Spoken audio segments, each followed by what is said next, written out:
Metal groaned behind him, bent and bleeding fuel. He pulled himself forward, one boot scraping cold rock. The desert wind stung his cheeks, thin, high altitude, merciless. Blood from his forehead blurred the mountain outline. This wasn't supposed to be the end, he mumbled. He looked back at the torn fuselage. It looked back at him.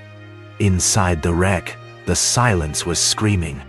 One shoe, a twisted seatbelt, his phone, shattered. The emergency beacon, dead.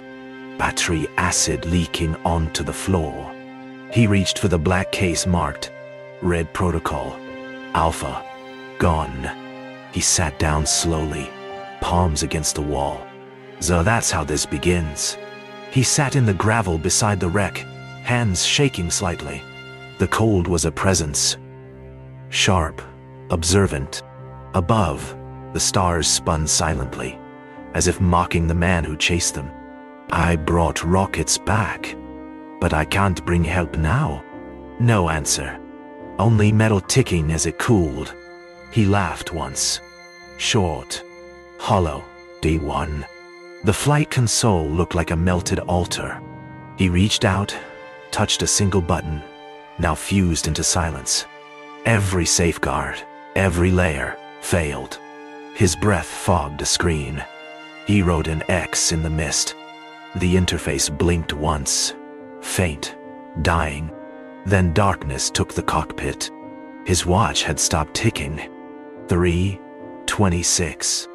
The exact moment everything fell. He stared at it for too long. Time bends. I built it around rockets, and now it just stops. He closed his fist slowly, blood tracing the edge. The wind answered like breath from the void. He drew on instinct, circuits, antennas, mesh networks. The screen was dead, but soot left lines on glass. If I can't be found, I'll design the finding, he muttered. But the symbols spiraled, losing meaning. His hand paused, trembled. Then the wind swept his work away. Silicon is born from sand, he whispered. Fire cleans the sky. Steel forgets fear. His voice echoed strangely, as if spoken from a cave. He picked up a bolt, stared at it for minutes. Did I make this? Or did it make me? The wreckage didn't reply. It only loomed. The sat phone flickered once. Co-static. He leaned in, forehead to glass. For a moment, a voice? A shape? No. Just echo. I launched thousands of these, he said. They orbit above me now. Me manmo. Nisi. Nananwa. Amor. Arwai. He smiled, then crushed the device beneath his boot. Connection was illusion. Silence was real. Day 4. Maybe. No sun today. Just cold. I remember building Mars domes out of acrylic. Funny, I never planned for Earth to trap me first. His voice cracked, trailing off. He clicked off the recorder and fed it into the fire. In the glass, not his face, but a helmeted version of himself. Visor downed, untouched, almost smug. That version lived in orbit, he said. This one bleeds on rocks. Nah. He reached out, touched the reflection. It vanished. The wind howled again, like it knew the difference. Define signal override. Begin, loop, dot away. Run emergency echo. Kill redundant logic. His feet bled on gravel, but he didn't stop. The fuselage reflected him again and again, always out of sync. The code remembers, even when I don't. But the loop never ended. He wrote until the pen tore through the page. Reboot, reboot. Reboot spiraled into inkblots. His pupils dilated, tracking something no one else could see. What if the simulation crashed with the jet? What if? I'm the patch update. He laughed, then coughed. metallic taste on his tongue. From wreckage he made a tower, slanted, skeletal, humming low. A single red diode blinked. Heartbeat of madness. Or genius.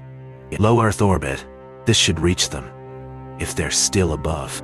He aligned it with Polaris, whispering calculations. Then sat cross-legged, waiting for an answer that never came. Rain came fast. Cleansing, cold, electric. He stood unmoving, arms open like a conduit. Let lightning strike. Let it charge the silence. Thunder cracked, and the wreckage groaned like an ancient beast. The antenna sparked once, then went dark. He smiled anyway. It had responded. You understand, don't you? He asked the fire. They think I launched rockets, but I was just launching questions. His hands hovered above the coals, close, never touching. If this is death, it's too symmetrical. He leaned closer. The fire didn't flinch. Neither did he. The sun cracked the sky like a tired eye.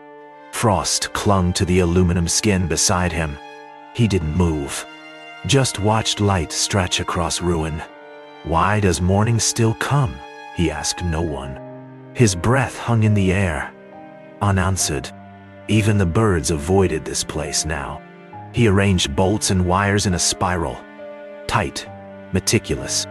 Design isn't just form, it's memory made physical, he said. The pattern reflected a launch pad, or maybe a brain scan. This is what they'll find when I'm gone. He stepped back. The wind erased a corner of it. He didn't fix it. He climbed the wing slowly, boots scraping frost. Above him, infinite stars. Below, the scream of gravity. He stared upward, fists unclenched. No one's watching, he whispered, but I still perform. Z. And the sky. So wide, so mute, refused to blink back. A sound broke the stillness, low, mechanical. He stood, stilled, waited. Something passed above the clouds. A light, a shape, rescue, or memory. He whispered, but the sound faded like a thought unspoken. He didn't chase it. He just sat down again. He slept beneath the metal heart that once carried him. The notebook rested against his chest, one page open. A sketch, Earth from above.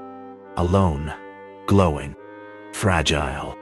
I tried to leave it, he had written, but maybe it was always trying to keep me. You are. Wind flipped the page once, then silence returned, for now.